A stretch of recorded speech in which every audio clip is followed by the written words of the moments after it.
নেই কোনো মাবুদ আল্লাহ ছাড়া, বলো লা ইলাহা ইল্লাল্লাহ। সবাই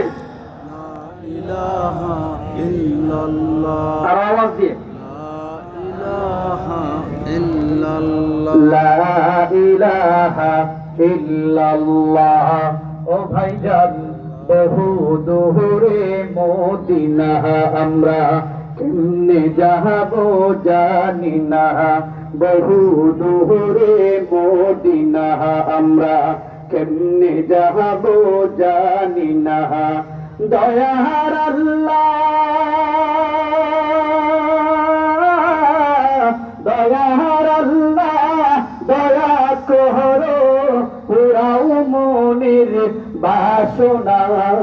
লা ইলাহা ইল্লাল্লাহ। সবাই ইলাহা ইল্লাল্লাহ, লা ইলাহা ইল্লাল্লাহ, লা ইলাহা ইল্লাল্লাহু মুহাম্মাদুর রাসূলুল্লাহ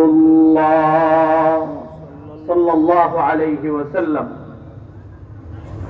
রওজাতুল উলুম বাইতুর রফিক মাদ্রাসা কমপ্লেক্সের উদ্যোগে আয়োজিত আজকের ওয়াজ, এই যে নিয়ামত আল্লাহ তাআলা দিয়েছেন, এজন্য আল্লাহর শুকর আদায় করে আমরা প্রত্যেকেই দিল থেকে পড়ি আলহামদুলিল্লাহ। আলহামদুলিল্লাহ।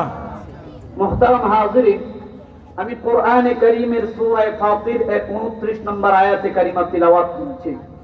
এই আয়াতের আলোকে খুব সংক্ষিপ্ত সময়ে এই আয়াতে আল্লাহ তাআলা যে বিষয়বস্তুর উপর আলোকপাত করেছেন, সেই বিষয়গুলো আপনাদের সামনে তুলে ধরার চেষ্টা করব। আমরা পৃথিবীতে ব্যবসা করি, মানুষ দুনিয়াতে ধনী হওয়ার জন্য যতগুলো মাধ্যম রয়েছে তার মধ্যে অন্যতম আছে না নাই? সবাই বলেন আসেনি? লাভ লস উভয়টা আছে, কিন্তু আল্লাহ রাব্বুল আলামিন সূরা ফাতির এর 29 নম্বর আয়াতের মধ্যে এমন একটা ব্যবসার কথা বলেছেন, মাহাদুন আল্লাহ, যার সাথে আমরা ব্যবসা করব তার খাজানায় যেহেতু কোনো কিছুর কমতি নাই, এজন্য তিনি যখন লাভ দেন একটা দেন না, অনেক বেশি দেন, কয়েক গুণ আল্লাহ দান করেন। রাসূলুল্লাহ সাল্লাল্লাহু আলাইহি ওয়াসাল্লাম বলেছেন, মান ক্বারা হারফান মিন কিতাবিল্লাহ ফালাহু হাসানাতুন ওয়াল হাসানাতু বিআশরি আমসালিহা লা আকুলু আলিফ লাম মিম হারফুন ওয়ালাকিন আলিফুন হারফুন ওয়া লামুন হারফুন ওয়া মিমুন হারফুন। রাসূলুল্লাহ সাল্লাল্লাহু আলাইহি ওয়াসাল্লাম বলেন, যে ব্যক্তি কোরআনে কারীমের একটি হরফ তিলাওয়াত করবে, একটি অক্ষর, কয়টি অক্ষর? পুরা কোরআন শরীফ না, একটা অক্ষর, একটা অক্ষর। যে ব্যক্তি একটি অক্ষর তেলাওয়াত করবে, আল্লাহ রাব্বুল আলামিন ওই বান্দার আমলনামায় কমপক্ষে 10টি নেকি দান করবে। এর মানে হলো আল্লাহর সাথে আপনি ব্যবসা শুরু করেছেন, আপনি পণ্য বিক্রি করেছেন মাত্র একটা, এর বিনিময়ে আল্লাহ দেওয়া শুরু করেছেন 10 থেকে। সুবহানাল্লাহ। আপনি হরফ তিলাওয়াত করবেন একটা, এর বিনিময়ে আল্লাহ দেওয়া শুরু করেছেন 10টা নেকি থেকে। এই হরফ দ্বারা আপনি আমি কি বুঝেছি? রাসূল বলেন, লা আকুলু আলিফ লাম মিম হারফুন। এই দুনিয়ার মানুষ, আমি এটা বলি না আলিফ লাম মিম এই তিনটা অক্ষর মিলে একটা অক্ষর, না না, বরং আলিফ একটা অক্ষর, লাম একটা অক্ষর, মিম একটা অক্ষর। সুতরাং কেউ যদি বলে আলিফ লাম মিম, নবীজি বলেন 3টা হরফ তিলাওয়াত করার কারণে 3 10 30টা নেকি আল্লাহ তাআলা লিখে দিবেন। সুবহানাল্লাহ। এই ব্যবসার মধ্যে লাভ কম না বেশি? জোরে বলেন, কম না বেশি? এমন ব্যবসা করার দরকার আছে না নাই?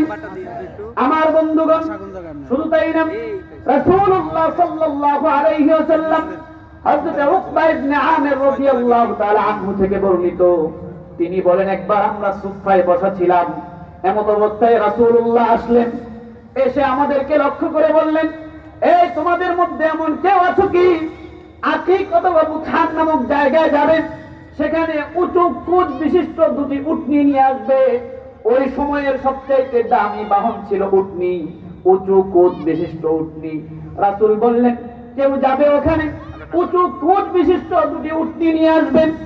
এটা এমন ভাবে আনবেন, এটা আনার সময় কারো উপর জুলুম হবে না, কারো উপর অত্যাচার হবে না। লিল্লাহি তাকবীর, লিল্লাহি তাকবীর।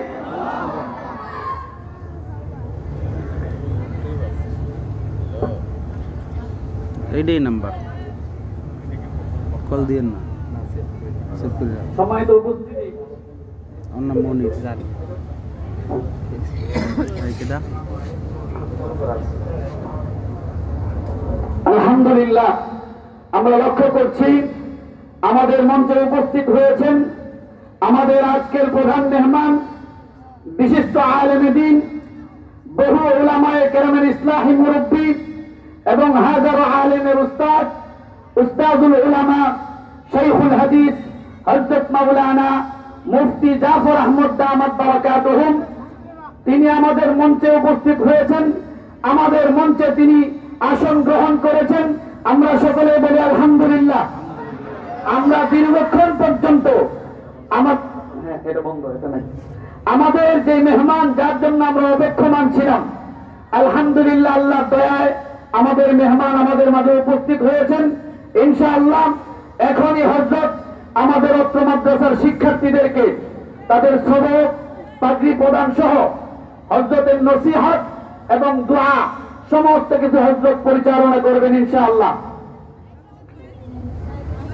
আসসালামু আলাইকুম ওয়া রাহমাতুল্লাহি ওয়া বারাকাতুহু।